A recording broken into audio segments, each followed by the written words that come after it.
temática. É uma aula assim, bem interessante. Para quem já passou comigo no centro cirúrgico, nós já pudemos explicar vários desses parâmetros que nós estamos vendo aqui no monitor multiparamétrico e no carro anestésico propriamente dito. Aqui alguns dispositivos que a gente utiliza durante a indução anestésica e outros equipamentos para estar gerando os nossos valores que são representados aqui nessa tela do monitor. Nós estamos visualizando aqui, nós temos uma frequência cardíaca de 60, uma pressão arterial de 120 por 80, 98 aqui de PAM, 12 de frequência respiratória, 38 de expiração de CO2 e este valor aqui de 100 deve ser uma análise de eletroencefalograma, um dispositivo que a gente chama de PIS, que vai avaliar as atividades neurológicas durante a anestesia geral. E aqui são analisadores de gases. Todos esses números aqui geram um pouquinho de confusão. No entanto, diante do monitor, a gente consegue pontuar cada uma delas. Hoje, nós falaremos sobre anestesia. E quando a gente pontua a questão anestésica, é importante faz sermos conhecedores desses números que aqui estão, para sabermos se a anestesia está gerando a depressão mais acentuada ao sistema nervoso central e, por consequência, alterará esses padrões que nós estamos vendo aqui, ou se a anestesia está superficial demais, não dando plano ou condições cirúrgicas para se fazer o ato cirúrgico propriamente dito. Então, quando a gente pensa na palavra anestesia, nós estamos pensando na privação de sensações. Ou seja, conforme nós vamos fazer uma depreciação do sistema nervoso, quer seja de forma parcial ou de forma total, nós faremos com que o nosso paciente ele tenha privação ou perda de algumas sensações. E, além dessas sensações, o que seria mais importante no ato da anestesia seria a ausência de dor. Então, toda anestesia ela é gerada com o intuito de fazer o paciente não sentir dor no ato de intervenção cirúrgica. Ah, mas é só na questão de dor? Não. A anestesia também priva outras sensações, como, por exemplo, o paciente está em pânico. Então, faz parte da anestesia, através da administração medicamentosa, fazer com que este paciente ele tenha uma adequação à nova realidade, sem ter o medo instalado sobre essa circunstância. Então, quando nós realizamos a privação de sensações e dores, nós estamos realizando o ato anestésico que serve tanto para cirurgias quanto para procedimentos diagnósticos e terapêuticos. Um exemplo de procedimentos diagnósticos, por exemplo, é quando nós sedamos um paciente que vai estar sendo submetido, por exemplo, a uma endoscopia ou uma colonoscopia. Ou seja, nós estamos atuando em cima das sensações deste paciente diante de um procedimento desconfortável. O paciente vai ter uma supressão do seu sistema neurológico, fazendo com que aconteça um rebaixamento do seu sistema nervoso central e ele não sinta esses incômodos. E aí, a realização do procedimento ela é garantida de uma forma em que vai gerar menos desconforto ao nosso paciente. Nem sempre foi feito o evento anestesiológico por um anestesista. Hoje, a anestesia ela é feita por uma especialidade médica exclusiva para tal situação.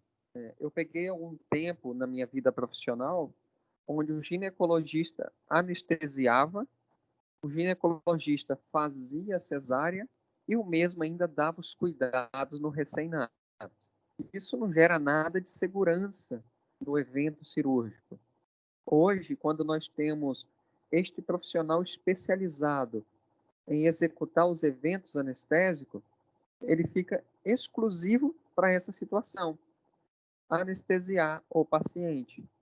Então, quando o anestesista ele entra como um protagonista principal no evento cirúrgico, a presença dele vai gerar muita segurança na intervenção cirúrgica.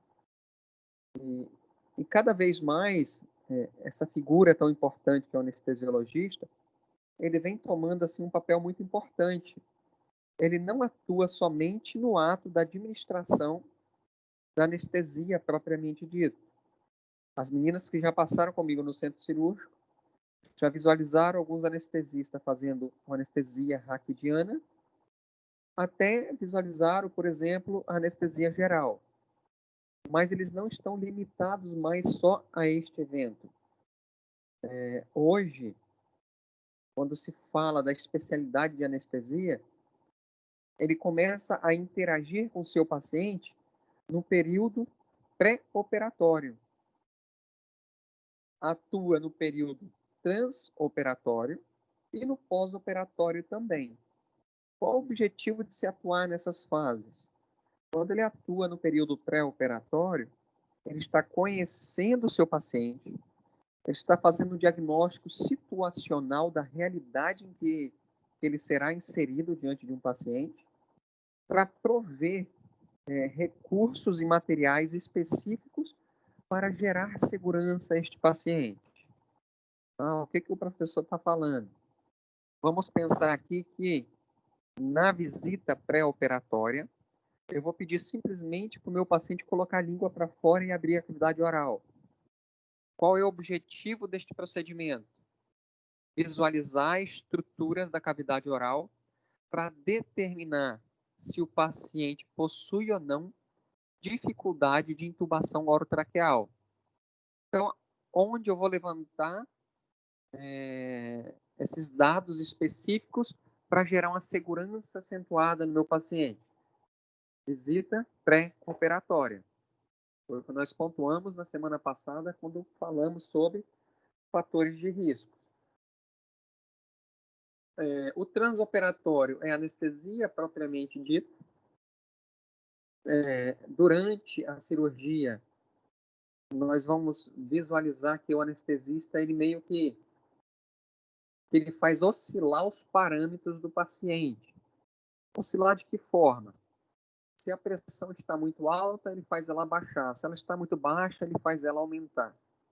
Então, o período intraoperatório é o período mais crítico assim por se dizer, porque é onde o paciente estará exposto a uma variação muito acentuada, quer seja para cima, quer seja para baixo da sua hemodinâmica. Vamos aqui pensar que o plano cirúrgico, ou seja, para o cirurgião, quanto mais baixa a pressão estiver, melhor é. Por quê? Porque ele não vai ter sangramento na incisão e no sítio cirúrgico. No entanto, para o anestesista, quanto menor a pressão estiver, pior é a situação para ele. Por quê? Porque ele analisa que quanto mais baixa estiver a hemodinâmica, a pressão arterial do paciente, mais difícil vai ser a nutrição de tecidos importantes, como por exemplo o cérebro. Então, se a pressão arterial estiver muito baixa, a perfusão tecidual neurológica poderá estar comprometida. Por isso que no transoperatório, o anestesiologista ele busca um equilíbrio de perfusão tecidual neurológica e, pontuando de um outro lado, um plano cirúrgico adequado para o cirurgião. Então, ele vai estar sempre buscando um equilíbrio para as duas partes. Eu não posso baixar muito a pressão, favorecendo o cirurgião e gerando riscos neurológicos. Eu não posso manter os riscos neurológicos isentos, não dando condições para a intervenção cirúrgica. Porque um sítio cirúrgico com muito sangramento também gerará complicações, como, por exemplo, a instalação de um choque hipovolêmico, de complicações cardiológicas, de complicações no próprio sítio cirúrgico por não conseguir se visualizar as estruturas anatômicas de forma adequada. Diante de tudo isso, nós estamos visualizando como se faz importante a presença de um anestesiologista dentro de uma intervenção cirúrgica propriamente dita. Acabando o transoperatório, o anestesiologista ele tem uma preocupação com o pós-operatório, principalmente o imediato, o logo a seguir da intervenção cirúrgica. Por quê? Porque ele precisa, neste momento, se preocupar com a situação do controle álgico, ou seja, o período pós-operatório imediato e o imediato também, o paciente ele sente muitas dores. Então, o anestesiologista, no final da cirurgia, ele já vai fazer um esquema terapêutico para controle álgico. Ou seja, o paciente já sai da sala cirúrgica tomando analgésicos, anti-inflamatórios, para minimizar a instalação do processo álgico.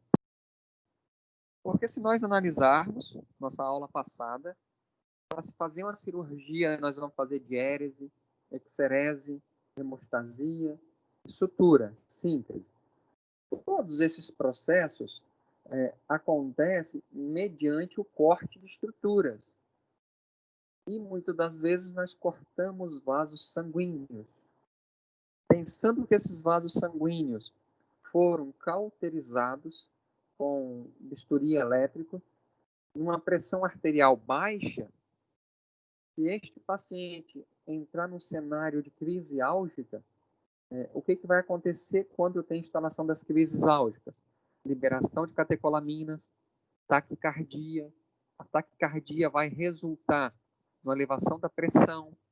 A elevação da pressão poderá, lá naquele sítio cirúrgico, onde foi feito o processo de hemostasia com a pressão baixa, a hipotensão, poderá romper vasos sanguíneos e eles extravasarem, gerando um processo que nós chamamos de hemorragia e ou hematoma.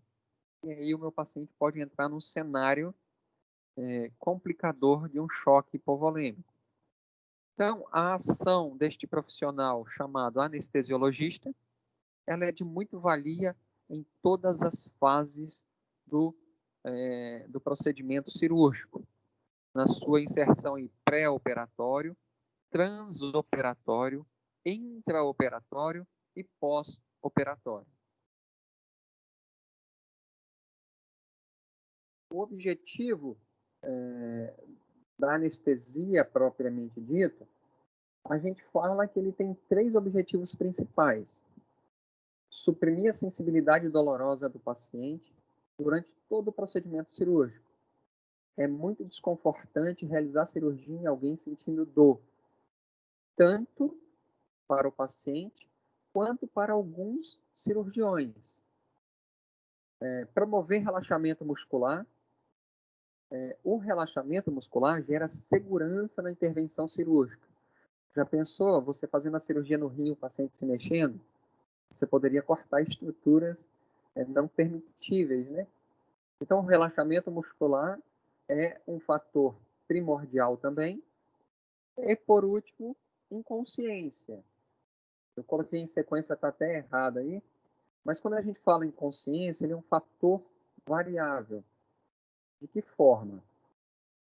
Se eu faço anestesia geral, a inconsciência ela será inserida no cenário, porque a anestesia geral vai deprimir o sistema nervoso central, logo o paciente terá perda de consciência. Mas, se eu fizer uma raquianestesia, principalmente em cesarianas, onde eu vou ter uma anestesia da coluna para baixo, da coluna lombar para baixo, o que acontece? O meu paciente não precisará ter o fator de inconsciência instalado nele. E eu falei principalmente a cesariana porque seria cruel demais gerar uma inconsciência numa mulher que está fazendo uma intervenção cirúrgica de cesárea e ela não teria nem contato com o seu bebê na hora que o neném nascesse. Por isso, a inconsciência é um fator variável. Vai depender do cenário em que você vai estar inserido. Por exemplo, existem pacientes muito tranquilos que querem participar do processo. Como ele está bem tranquilo, você não vai gerar a instalação da inconsciência. Mas existem alguns pacientes que ficam muito ansiosos e nervosos.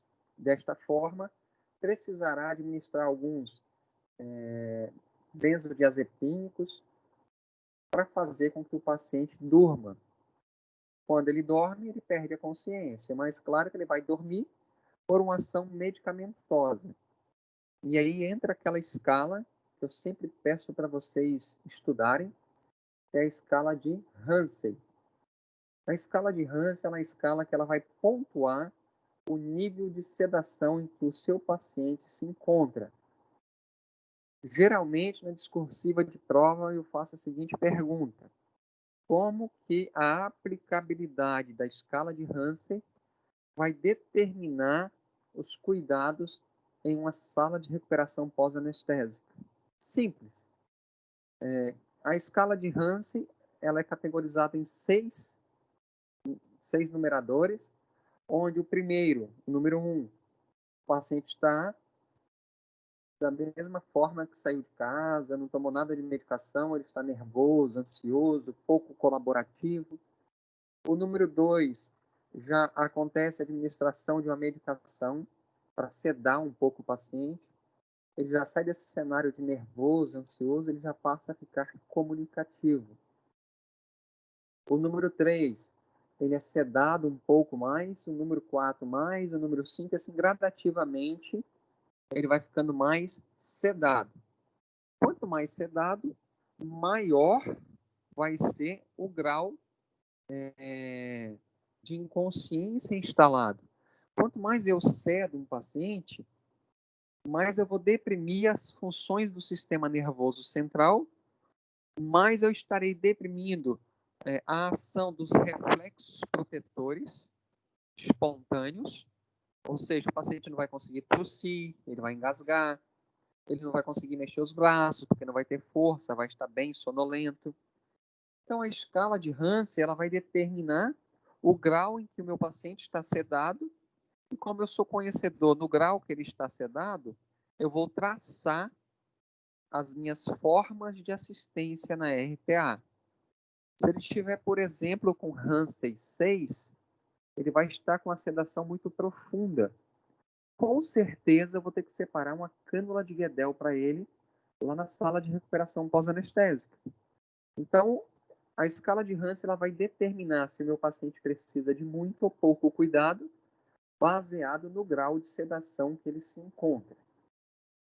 E aí, para uma anestesia ser uma anestesia de boa qualidade, ela vai ter ação em 5 situações: consciência, analgesia, relaxamento muscular, controle dos reflexos autonômicos e amnésia.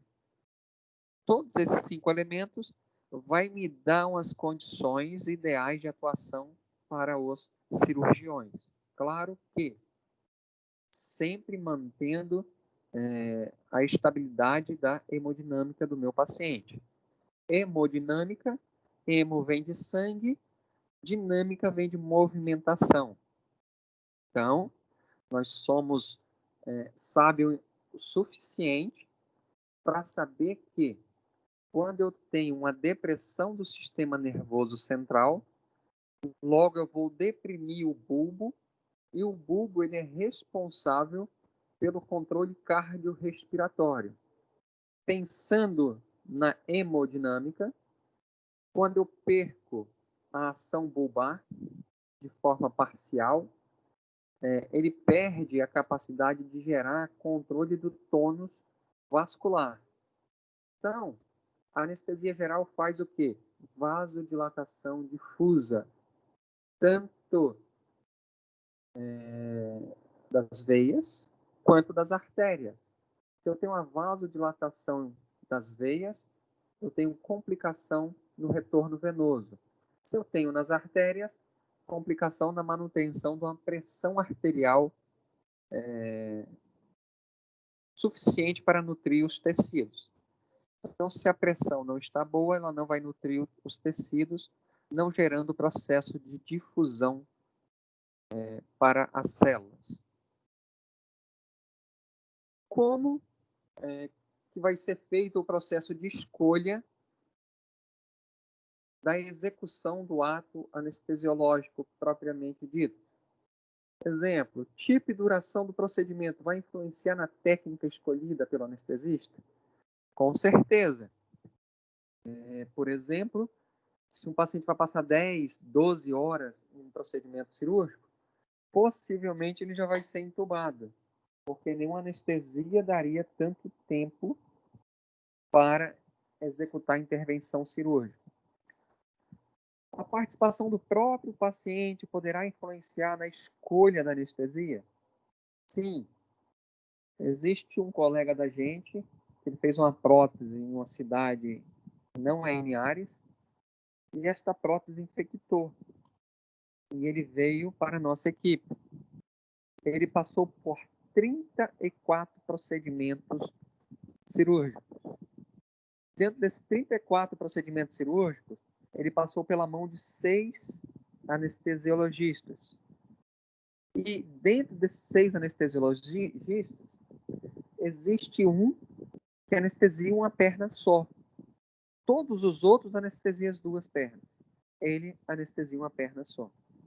Aí o paciente virou para um outro anestesista e falou assim: doutor, não tem como fazer aquela anestesia que anestesia uma perna só, não? Aí eu tenho a participação do próprio paciente na escolha da anestesia. A equipe cirúrgica também vai determinar qual tipo de anestesia, claro que juntamente com o anestesista, né? Eles podem entrar num acordo e geralmente eu vejo o anestesiologista tentando agradar a equipe cirúrgica, fazendo aquilo que eles gostam que seja feito, claro, sem gerar fatores complicadores na manutenção da hemodinâmica. Vocês vão visualizar eu sempre falando que, durante a intervenção anestésico-cirúrgica, um dos fatores primordiais a ser observado sempre vai ser hemodinâmica. A própria instituição pode determinar os tipos de anestesia ou intervir diretamente em algumas delas. Vou dar um exemplo aqui: cirurgias de cesarianas e varizes. Existe uma agulha para fazer a raquianestesia que ela sempre gera uma problemática que a gente chama de cefaleia pós-raque. E existe outra agulha que ela vai jogar os índices de cefaleia pós-raque a 0. Qual a diferença disso de uma para outra? R$140. Uma custa 180, a outra custa 40. Então, se a instituição olhar para o custo-benefício, elas poderão escolher erroneamente usar as agulhas que geram a cefaleia pós-raque. Claro que, se a análise for feita de forma mais aprofundada, para cada paciente que volta para fazer um outro procedimento em detrimento da cefaleia pós-raque, a instituição também gera mais gastos, né? Então, aí existe estudos e estabelecimento de situações onde a gente vai montar um estudo pontuando para a empresa se vale a pena usar uma agulha mais barata ou a mais cara. Sem contar também a questão de que alguns pacientes eles terão condições inerentes, peculiares deles. Por exemplo, eu jamais vou tentar fazer uma anestesia, quer seja local ou raquianestesia, em um paciente com distúrbios mentais. Geralmente, essa situação, o paciente já vai ser submetido à anestesia geral. Então, existem algumas condições inerentes que também direcionarão a escolha do tipo de anestesia. Quando nós pensamos em condições físicas do paciente, nós sempre empregabilizamos essa escala da Sociedade Americana de Anestesiologia. Tem a escala de ASA. A escala de ASA, ela categoriza os pacientes em 6 classes. Por exemplo, um paciente, quando nós pensamos que ele é completamente saudável e que está numa faixa etária de adulto jovem, ele é categorizado como uma classe 1. Geralmente, nós não precisamos pedir para esse paciente alguns exames pré-operatórios. Vamos aqui dizer, todo paciente que vai ser submetido a uma cirurgia, nós precisamos pedir hemograma, coagulograma, ureia, creatinina e glicemia em jejum. Isso é padrão. Todos eles, nós precisaremos pedir esse tipo de exame. Mas se meu paciente está inserido na classe 1, que é um adulto jovem, só isso para mim já basta. Eu não vou haver a necessidade de solicitar para esse paciente, por exemplo, um eletrocardiograma e um risco cirúrgico. Então, quando nós falamos lá que todo paciente agora virou lei, é regra, ele precisa, antes da intervenção cirúrgica, passar pela visita pré-anestésica. Na verdade, não é visita, perdão, é consulta pré-anestésica. Na consulta pré-anestésica, o anestesiologista vai avaliar em qual classe o seu paciente está inserido. É um paciente classe 1. Então, ele já vai liberar o paciente para cirurgia somente olhando o exame de sangue contendo hemograma, coagulograma, ureia, creatinina e glicemia em jejum que o cirurgião pediu. Ou seja, toda vez que o cirurgião pedir uma cirurgia, ele vai solicitar esses exames e encaminhar o paciente para o anestesista. O anestesiologista vai avaliar o paciente. E se ele for um paciente que não é classe 1, ele é classe 2 em diante, o anestesiologista já vai indicar um cardiologista para estar fazendo o risco cirúrgico. Quem são os pacientes classe 2? Extremos de idade, crianças e idosos, sem nenhuma patologia, já é classe 2. Gestante já é classe 2. E todos aqueles pacientes que possuem alguma doença sistêmica discreta. É um paciente que possui uma diabetes controlada, ou hipertensão muito bem controlada. Quem são os classe 3?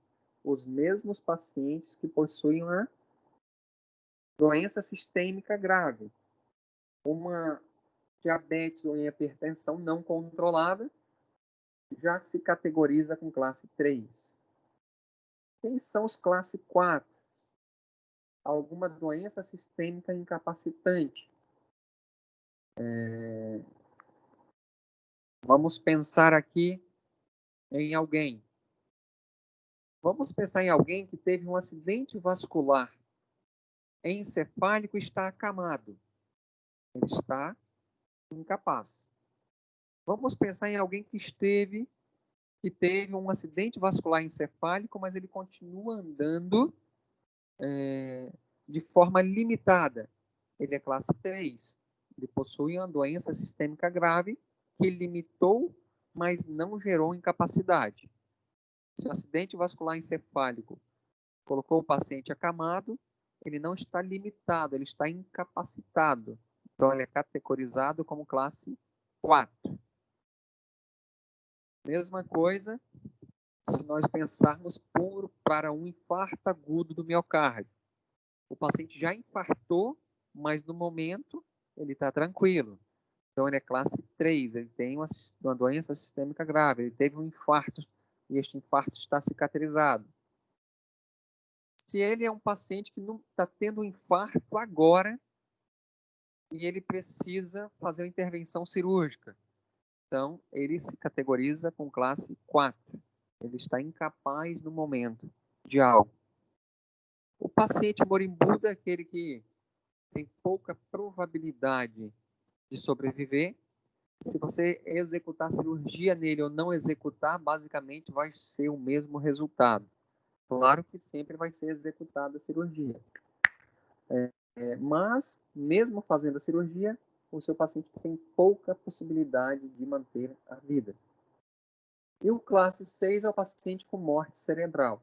Poxa, se o paciente está com morte cerebral, por que vai fazer cirurgia nele? Vai fazer cirurgia nele para extrair órgãos para doação de órgãos.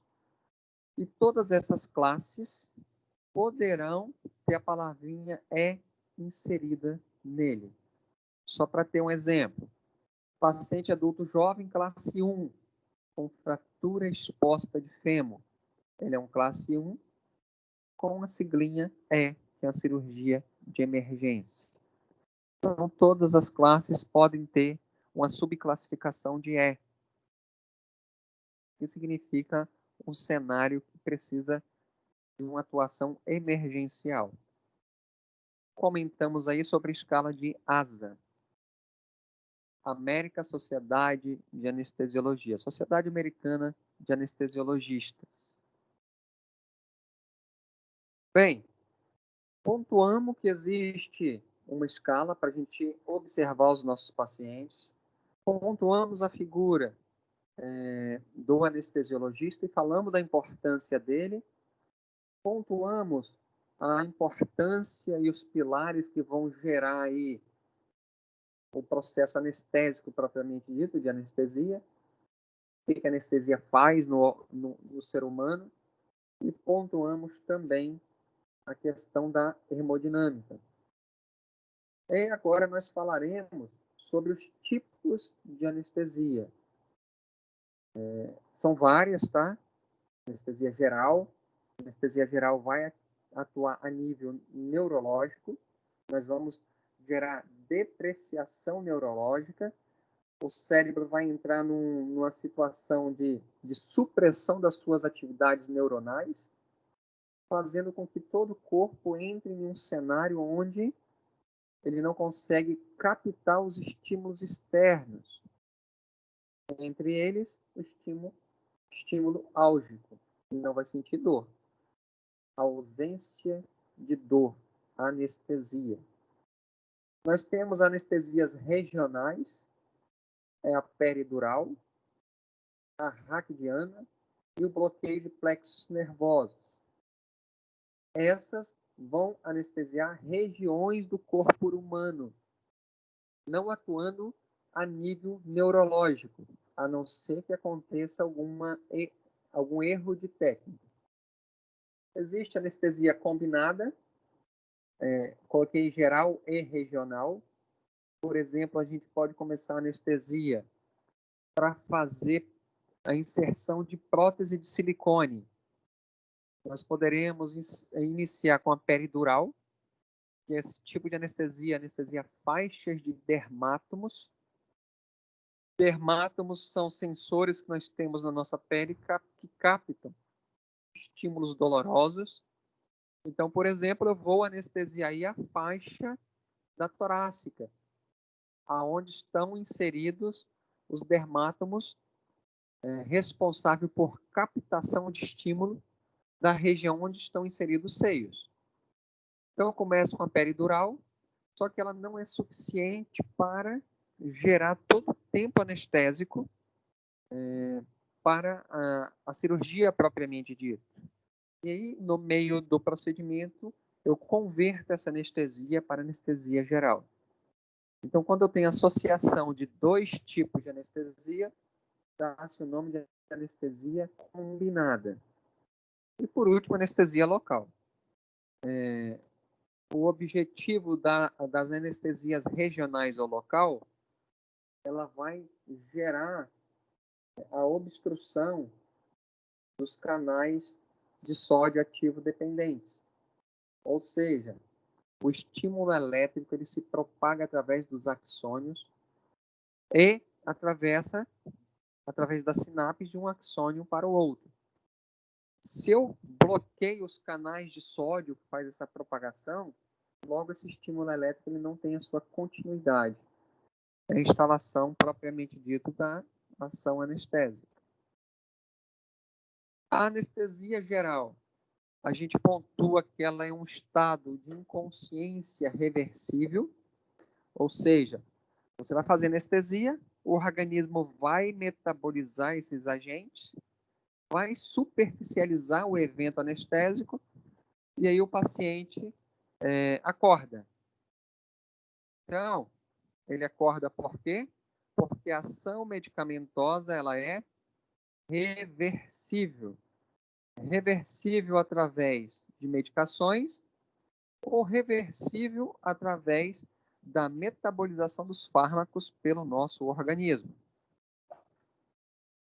Então, quando nós temos anestesia geral, nós teremos amnésia, perda temporária da memória, inconsciência, através de algumas medicações hipnóticas, analgesia, que é a supressão da sensibilidade neurológica aos eventos álgicos, e o relaxamento muscular e bloqueio dos reflexos autonômicos. Então, o que a anestesia geral faz? Ela deprime completamente o sistema nervoso central, jogando o seu paciente num cenário de choque neurológico. Ou seja, a anestesia deprimiu o sistema nervoso central e o seu organismo entrou num cenário de choque. Por que eu digo assim choque? Porque ele não percebe mais os fatores agressores externos e ele não tem mais uma capacidade de manter uma hemodinâmica de forma adequada em detrimento à quantidade de depressão neurológica que está dependendo da quantidade de anestésico infundido. Quando se pontua a questão da anestesia geral, ela pode ser feita de 3 formas. A primeira é inalatória. O que é uma anestesia inalatória? Nós vamos colocar um líquido aqui dentro. Antigamente, há muito tempo atrás, nós colocávamos este líquido num pano.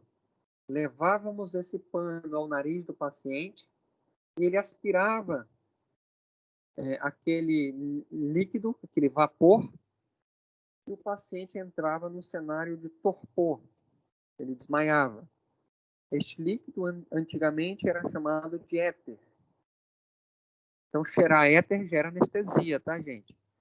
Cheirar gasolina pode também gerar anestesia, dependendo da quantidade. E cheirar cola também você deprime o sistema nervoso central. O que acontece? De lá para cá, o éter ele evoluiu e foi passando a se chamar de outros gases. Nós temos o halotano, nós temos o isoflurano, nós temos o sevoflurano, e nós temos o etaflurano. Tudo isso são éteres. Mas o que significa a palavra éteres? Éteres são líquidos altamente voláteis. Ou seja, quando eles são inseridos dentro desses dispositivos que nós estamos vendo aqui, esse dispositivo vai transformar este líquido em um vapor. Esses dispositivos que vocês estão vendo aqui, eles são acoplados lá no carro anestésico. E quando você gira esse sistema amarelo aqui em cima, você vai girando, jogando esses números para aqui, para essa setinha. Então, se você traz aqui 0,5 até essa setinha, eu estou ofertando 0,5% de concentração ao meu paciente. E aí, quando esses vaporizadores vaporizam, eles jogam o vapor para dentro dessa máquina. E aqui nós temos uma ventilação mecânica. É este ventilador mecânico que vai jogar este vapor que veio daqui para dentro dos pulmões do paciente através dos corrugados que estarão ligados aqui, ó. Ou seja, o paciente vai inalar esses éteres e rapidamente vai gerar a depressão do sistema nervoso central. O que é isso? Uma anestesia geral gerada através do processo respiratório. Caiu no pulmão, banhou a corrente sanguínea. Banhou a corrente sanguínea, rapidamente chega no sistema nervoso central, deprimindo completamente o nosso sistema nervoso central. A mesma coisa eu posso fazer através de medicações na veia do paciente. Só que essas medicações, elas precisam ser muito bem controladas. Geralmente, essas medicações são administradas através de bombas de infusão. Qual é o objetivo da anestesia geral venosa? O mesmo que a inalatória, deprimir o sistema nervoso central. Aonde eu vejo uma e onde eu vejo outra? A inalatória geralmente são anestesias dentro do centro cirúrgico. A venosa geralmente é dentro do CTI. Eu posso usar a inalatória dentro da UTI? Pode, mas geralmente não tem esses dispositivos lá. Eu posso usar a venosa dentro do centro cirúrgico? Sim, e elas são amplamente utilizadas também. No entanto, o que a gente visualiza dentro do centro cirúrgico é a anestesia balanceada. O que é uma anestesia balanceada? É a junção das duas anestesias. Eu vou iniciar a minha indução anestésica com anestésicos venosos, ou seja, eu vou deprimir o sistema nervoso central do paciente. O paciente vai ser induzido a um sono profundo, depois ele será induzido a um relaxamento muscular para inserção de um tubo orotraqueal. Após via aérea invasiva instalada, o meu paciente passa a receber uma anestesia inalatória para entrar na fase de manutenção. Ou seja, a anestesia geral ela possui 3 fases: indução, manutenção e reversão. A anestesia geral ela pode ser induzida só com gases? Só. Ela pode ser induzida só com medicações venosas? Também. Ela pode ter a sua fase de manutenção só com gás? Pode. Pode ser mantida também só com endovenosa? Também. Mas geralmente nós vamos visualizar de forma balanceada. Fase de indução venosa, fase de manutenção inalatória. E o que é fase de reversão? É o interrompimento do agente anestésico. Você vai interromper o agente inalatório ou o agente venoso. E aí o organismo vai metabolizar as medicações e o paciente vai acordar.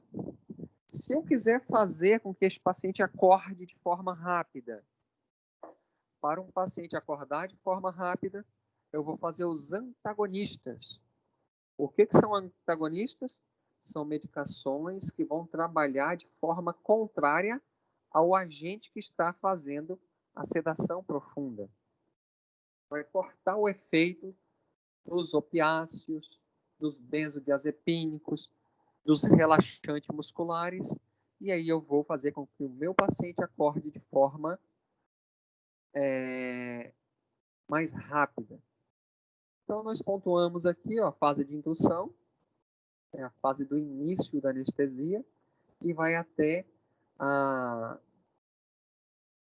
vai até o momento da incisão cirúrgica e até o momento da inserção do tubo orotraqueal. Instalação de uma ventilação invasiva. Fase de manutenção, nós vamos manter o paciente em plano cirúrgico. Lembrando que o plano cirúrgico, nós vamos manter o paciente em condições cirúrgicas adequadas ao procedimento cirúrgico. A fase de reversão é o despertar. Algumas fases de reversão são realizadas dentro de uma recuperação pós-anestésica. Claro que isso em grandes centros. Você não vai despertar o paciente dentro da sala cirúrgica. O paciente vai sair entubado para a sala de recuperação e lá nós temos um anestesiologista dentro da sala de recuperação pós-anestésica que trabalhará essa fase de reversão. Isso, volto a falar, geralmente em grandes centros, tá, gente? Não existe um anestésico exclusivo que vai gerar condições cirúrgicas adequadas. Geralmente são associações de medicações. Nós temos vários tipos de medicações. Quando se fala de anestesia geral, geralmente a gente começa pelos opiáceos e benzodiazepínicos. Benzodiazepínicos aqui de maior utilização são os midazolans da vida, dormonide. Depois, os opiáceos, ele vai tirar a sensibilidade álgica. Eu vou estar deturpando o meu organismo em captar atividades álgicas. Ele vai trabalhar desta forma. E, geralmente, acontece a associação de várias medicações para me dar um plano anestésico perfeito. Bloqueadores neuromusculares, eles vão fazer com que aconteça um relaxamento muscular. Para as meninas que assistiram aí a cirurgia de colecistectomia por vídeo, que é a ressecção da vesícula biliar por vídeo, não dá para fazer aquela cirurgia sem que aconteça um relaxamento muscular da cavidade abdominal. Então, os neuromusculares são medicações que vão inibir a mobilidade da musculatura esquelética. Existem vários tipos. Existe aqueles que nós utilizamos aqui, a succinilcolina, para a sequência de intubação rápida. Essa medicação é um pozinho que até o cheiro da água faz ela diluir. Então, você não precisa lá ficar diluindo. Jogou, aspirou, já administrou. E existem relaxantes musculares que me dão horas e outros que me dão muitas horas de relaxamento muscular. Nós temos os antagonistas, tanto dos opioides, como nós também temos antagonista para os bloqueadores neuromusculares.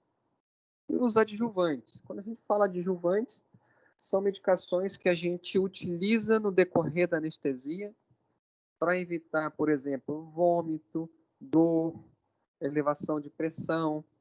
Tudo isso nós utilizamos na intervenção anestesiológica com o objetivo de dar um plano adequado ao meu cirurgião para fazer uma intervenção cirúrgica com segurança.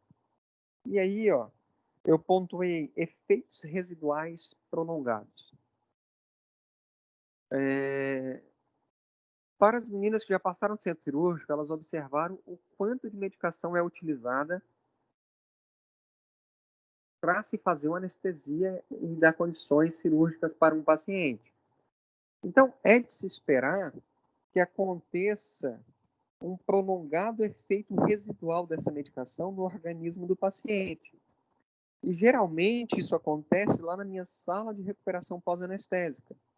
Ou seja, acontecerá uma somatização dos efeitos residuais dessas medicações lá na recuperação pós-anestésica. Então, todo o meu paciente que chega na recuperação pós-anestésica, eu preciso suspeitar que ele poderá evoluir para uma depressão respiratória ou uma depressão circulatória, apresentando várias intercorrências. Então, a pessoa que está na sala de recuperação pós-anestésica, ela precisa ser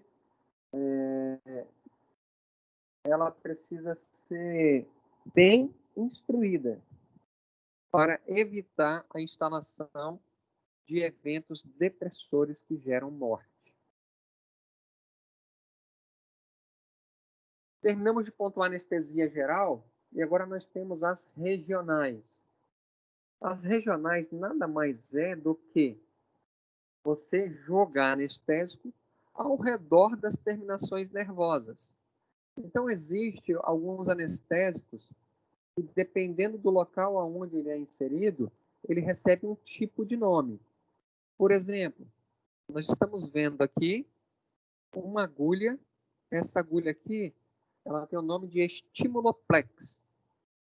Essa agulha tem uma corrente elétrica e você insere essa agulha no pescoço do paciente, você ativa a corrente elétrica, ele vai sentir choquinhos no braço. Isso significa que eu estou ao lado de estruturas neurológicas, onde eu preciso administrar o anestésico propriamente dito. Quando o bloqueio acontece aqui, ó, ao lado deste nervo que nós estamos vendo aqui, nós chamamos de plexos braquiais. Dá-se o nome de bloqueio de Vini. O que é um bloqueio de Vini? É o bloqueio anestésico na região do pescoço do paciente, entre o interescaleno esternocleidomastoide, a depressãozinha que a gente tem ali, que vai bloquear os plexos braquiais. Ou seja, o meu paciente não vai sentir dor no braço. Nós também poderemos completar o anestésico no bloqueio axilar. Qual é o princípio deste bloqueio? Jogar o anestésico ao lado do nervo. Se você observar, todo nervo tem ao seu redor uma artéria, tem ao seu redor uma veia. Então, nervo, artéria e veia formam o que nós chamamos de complexo nervo, artéria e veia. Como que vai ser realizado o processo de punção? A gente apalpa a artéria e ao lado da artéria nós presumimos que passa o nervo. Então, eu não vou perfurar a artéria, funcionarei ao redor da artéria. Se a agulha ficar pulsando, significa que é o local adequado de administração do anestésico. E aí, crianças, nesta região, o anestésico vai bloquear os canais de sódio. O impulso, a propagação do impulso elétrico vai vir até aqui e não vai passar. Logo, o meu paciente não sentirá dor. E o que é bloqueio de Bier? Anestesia regional intravenosa. Se nós olharmos este braço desse paciente, ele está com essa estrutura branca por cima do braço e aqui uma preta. O que acontece? A gente faz uma punção na veia do paciente com um abocate e tapa ele com um isopito. Isopito é aquelas tampinhas que a gente tem coloridas, azul, branca, verde, serve para tapar o abocate. O abocate, o que acontece? Nós vamos ocluir o abocate com essa tampinha e nós vamos passar uma faixa de esmalte. O que é uma faixa de esmalte? É como se fosse uma atadura emborrachada. Nós passaremos bem apertado da extremidade distal para a região proximal. Nós vamos tirar todo o sangue do circuito venoso. Tirou todo o sangue, nós vamos garrotear com esse torniquete aqui, ó. Nós vamos insuflar esse torniquete. Logo, não terá mais fluxo sanguíneo neste braço. Aí eu vou remover essa faixa branca e vou jogar o anestésico dentro desse abocate, que eu vou encher os vasos sanguíneos de anestésico. Por por difusão, o anestésico sairá dos vasos sanguíneos e quem que está ao lado do vaso sanguíneo? Os nervos. E aí nós teremos o que nós chamamos de anestesia geral intravenosa. O meu paciente ficará 40 minutos com esse torniquete insuflado. Por quê? Se nós pensarmos que se eu não tiver esse torniquete insuflado, e toda aquela anestesia que eu fiz dentro do vaso sanguíneo, ela ganhará a corrente sanguínea e ela chegará no coração do paciente. Que fator importante tem para você me falar que ela chegará no coração do nosso paciente? Dependendo da quantidade, gerará uma parada cardíaca. Por quê? Porque no coração o impulso elétrico ele é gerado através dos canais de sódio ativo dependente. Então, Professor, Oi. Essa anestesia é só em membros superiores? Apesar de poder ser feito também em membros inferiores, eu nunca vi. Geralmente a gente só visualiza ser feito em membros superiores. Por que ela é perigosa? Ela é perigosa se nós não respeitarmos os princípios de segurança. Se esse torniquete estiver desinsuflado, o anestésico ganhará corrente sanguínea, gerará uma bradicardia, porque ele tem tropismo pelos canais de sódio ativo dependente, que é por onde nós temos o estímulo autoexcitatório do nó sinoatrial. Então, se eu tenho um bloqueio desses canais de sódio ativo dependente, eu tenho a bradicardia. Dependendo da quantidade, uma assistolia, uma parada cardíaca.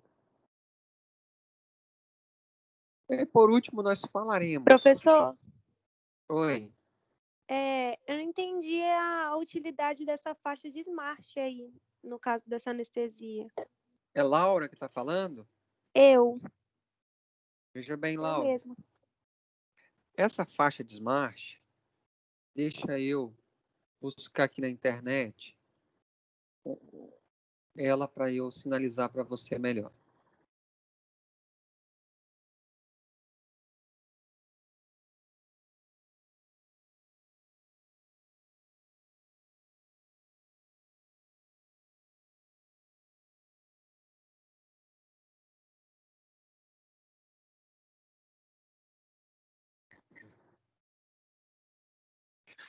É essa faixa que nós estamos vendo aqui, ó.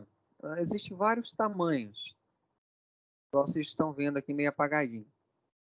Essa faixa de Smart, ela é uma película emborrachada. O objetivo de eu passar essa faixa no membro do meu paciente é para exsanguinar, é para tirar todo o sangue do membro.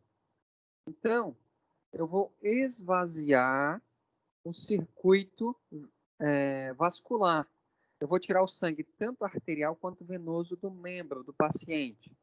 Tornei os vasos sanguíneos secos e vou insuflar aqui, ó. Insuflei aqui, eu vou tirar a faixa de Smart. Como é que estão os vasos sanguíneos? Secos. Por que eles estão secos? Para eu infundir neste vaso sanguíneo agora uma quantidade grande de anestésico, uns 40 ml. Aí eu vou jogar esse anestésico dentro dos vasos sanguíneos que estão secos. Ele estará preenchido neste momento com o anestésico. E aí foi o que eu falei. Ele vai sair de dentro do vaso sanguíneo e vai anestesiar o nervo propriamente dito, bloqueando os canais de sódio, ocorrendo a perda do estímulo doloroso. Conseguiu entender, Laura? Consegui. Mas esse tipo de anestesia, ele poderia ser utilizado para amputação, por exemplo? Ou não? Não, Laura. Quando eu pontuei com vocês o bloqueio de Vini, ele é um bloqueio que vai me dar anestesia até em estruturas ósseas. Você vai passar fios em estrutura óssea, colocar placas e parafusos, o paciente não vai sentir nada.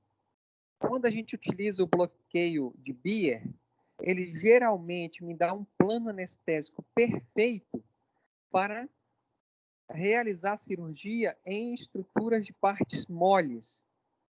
Por exemplo, uma síndrome do túnel do carpo, uma ressecção de cisto sinusal, sem mexer em estruturas ósseas, porque o paciente poderá sentir dor. Então, vai depender da indicação do processo cirúrgico para a escolha da anestesia propriamente dita. Tranquilo? Ok. Aqui, nós temos a raquianestesia. A raquianestesia é aquela anestesia que se utiliza para fazer cesárea, para fazer artroscopia de joelho, para fazer varizes. O que a anestesia raquidiana faz? Ela bloqueia os canais de sódio a nível de coluna lombar. Se nós observarmos essas duas agulhas aqui, as pontas delas são diferentes. Essa aqui, ela é aquela convencional, que tem o bisel lateralizado. Essa aqui, ela não tem bisel.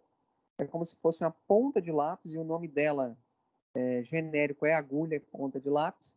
Ela tem um orifício lateralizado. Essas são as diferenças entre elas, mas elas serão inseridas na mesma localidade. Por exemplo, você vai atravessar as estruturas ósseas, você vai romper o ligamento amarelo, você vai perfurar a dura, você vai perfurar a aracnoide, e aí você vai chegar nesse espaço aqui, ó, entre a aracnoide e a pia mater, que é o espaço onde nós temos a presença do líquor. Então, como saber que a agulha está no local adequado? Você vai ter o refluxo do líquor. Para as meninas que já estiveram no centro cirúrgico, elas visualizaram pingar na extremidade distal dessa agulha o líquor. E ali será inserido uma pequena quantidade de anestésico. Por que uma pequena quantidade de anestésico? Porque você já estará dentro do sistema nervoso central. Se você jogar grande quantidade de anestésico, você poderá gerar o que nós chamamos de uma anestesia geral feita através da coluna, porque o anestésico subirá para o cérebro, fazendo com que deprima todo o sistema nervoso central, instalando anestesia geral realizada pela coluna vertebral. Isso é um erro técnico. Então, o que acontece quando eu faço uma raquianestesia? Eu vou perfurar essas estruturas, perfuro, estrutura da pele, estrutura subcutânea, passo pelas estruturas ósseas das vértebras, perfuro o ligamento amarelo, perfuro a dura mater, a aracnoide, chego no espaço subaracnoideo. Vai ter o retorno do líquor. O que acontece? Se nós observarmos as meninges, as fibras delas estão nessa posição, igual vocês estão vendo aqui, ó, a nossa medula, longitudinal. Então, essas fibras aqui estão todas nesse sentido aqui, ó, igual da medula, longitudinal. Quando eu utilizo essa agulha, ela tem uma ponta muito fininha e ela entra divulsionando essas fibras aqui, separando uma para lá e outra para cá. Claro, gente, que ela não vai entrar aqui na medula, não. Eu só estou mostrando aqui as fibras, ó. Ela vai perfurar só a aracnoide. A aracnoide tem as fibras nesse sentido aqui.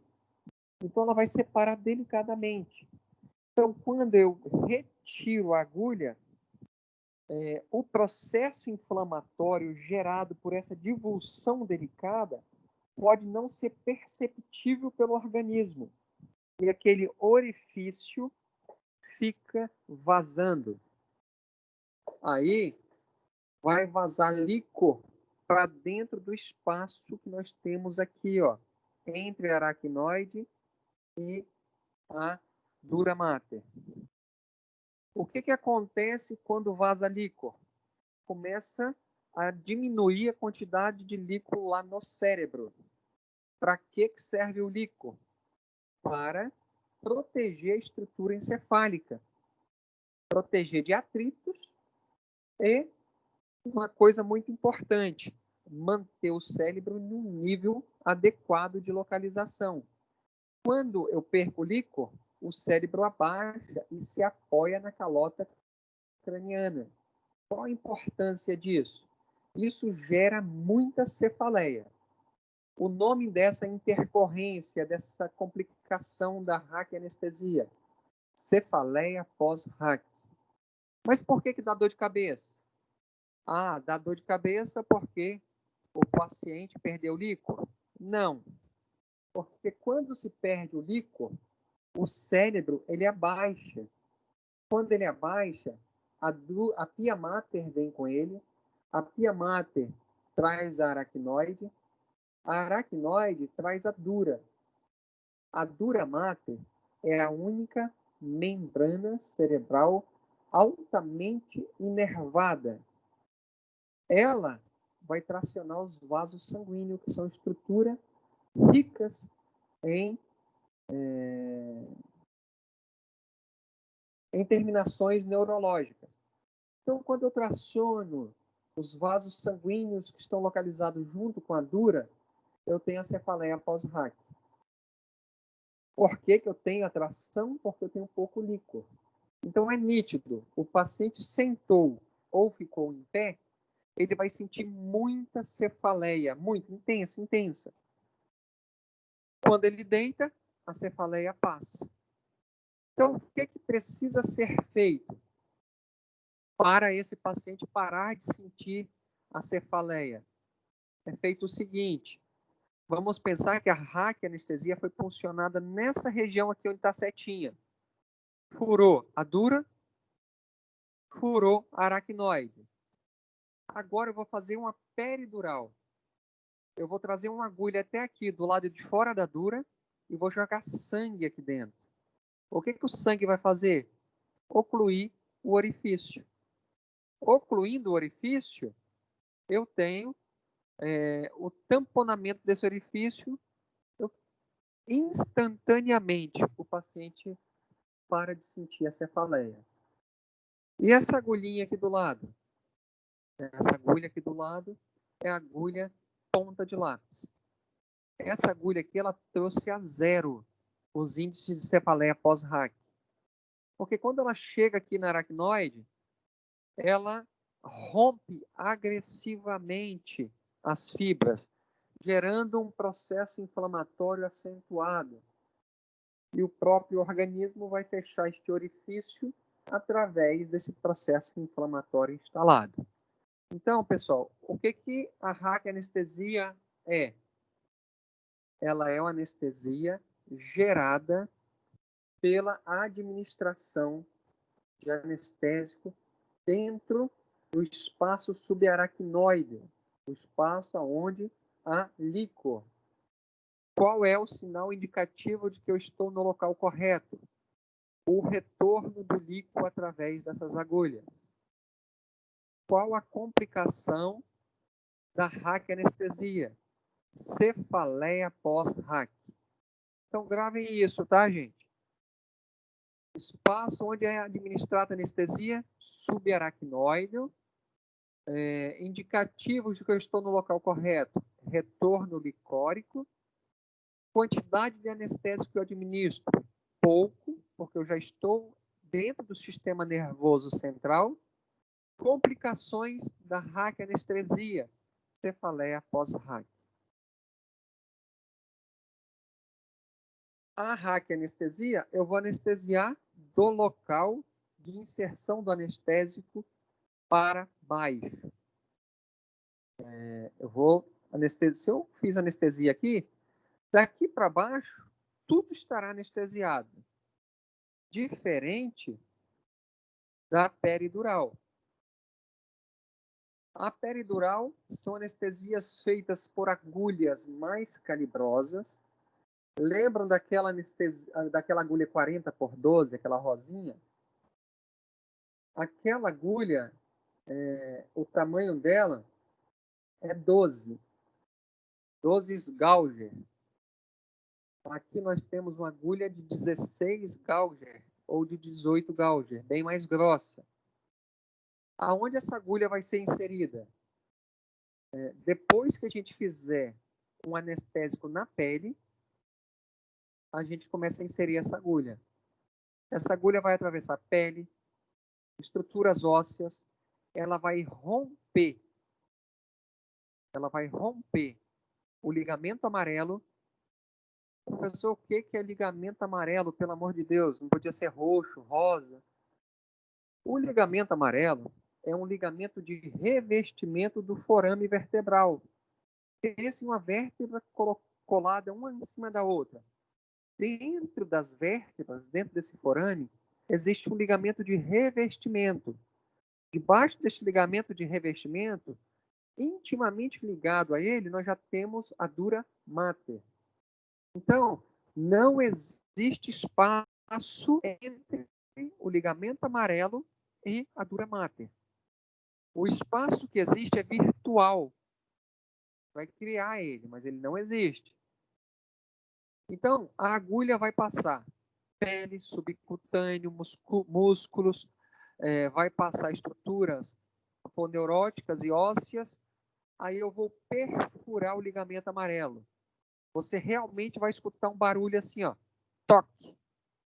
Quando você perfurou, você vai aspirar em uma seringa 5 ml de ar. Isso mesmo que vocês ouviram, ar. Aí vocês vão tirar essa estruturinha colorida que vocês estão vendo aqui, vão conectar a seringa de ar aqui.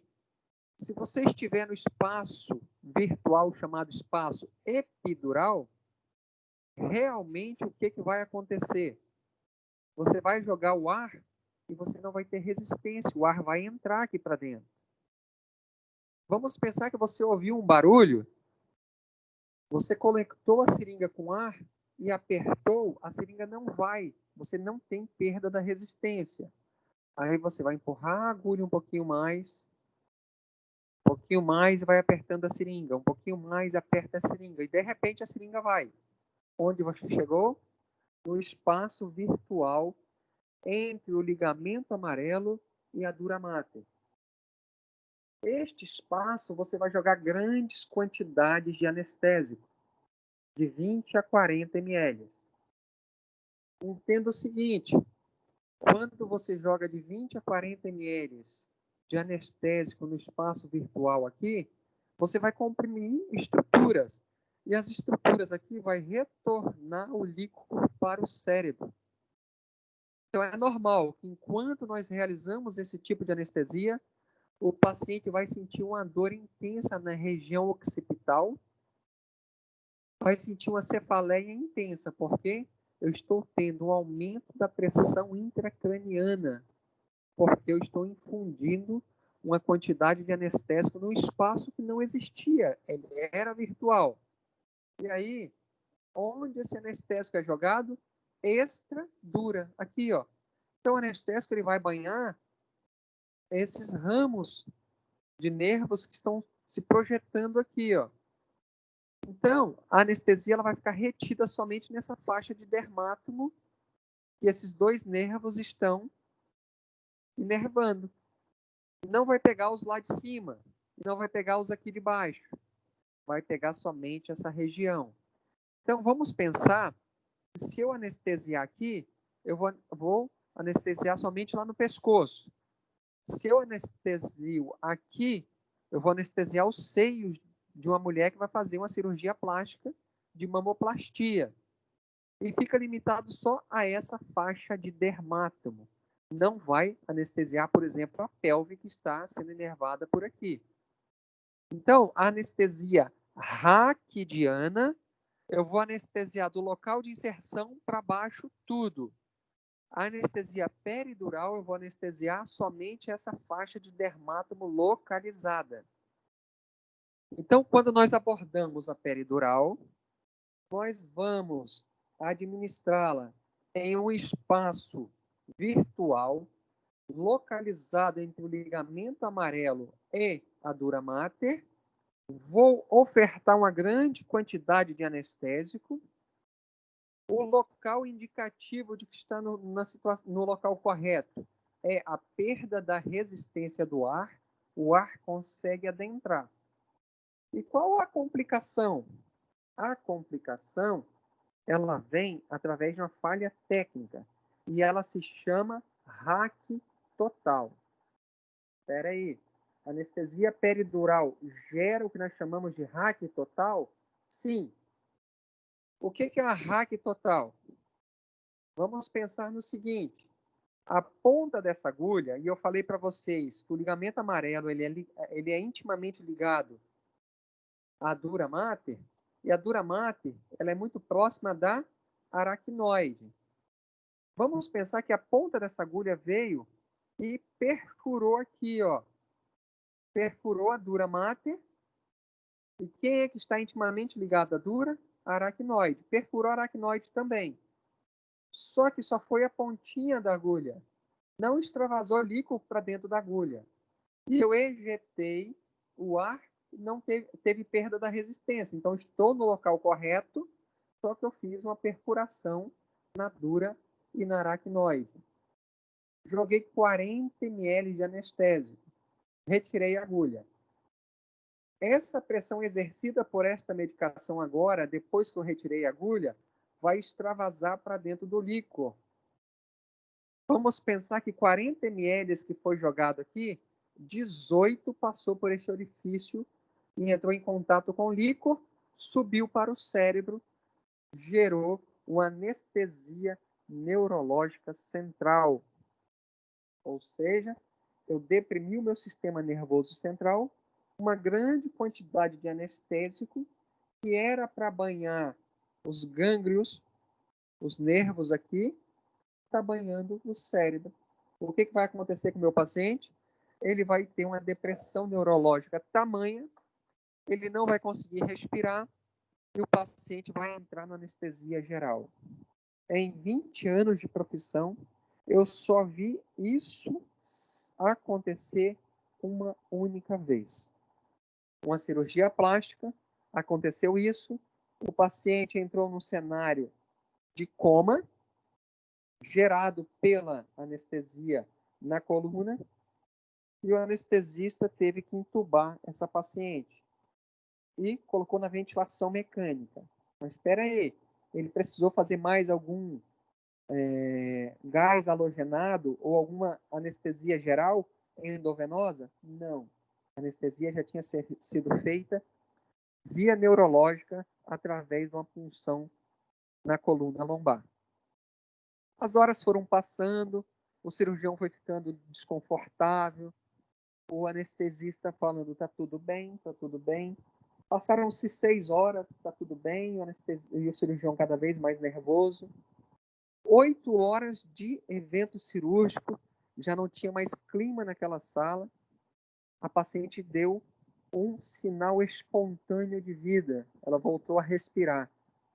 O anestesista vira e fala o seguinte, já estava começando a ficar preocupado. O cirurgião quase matou o anestesista, né? E vinha aí de 8 horas de preocupações intensas. O paciente saiu bem, não teve nenhuma intercorrência, só precisou respeitar o tempo de metabolização do anestésico. Para fazer esses bloqueios regionais, nós temos vários tipos de anestésico, todos eles derivados da cocaína. E aí, o que acontece?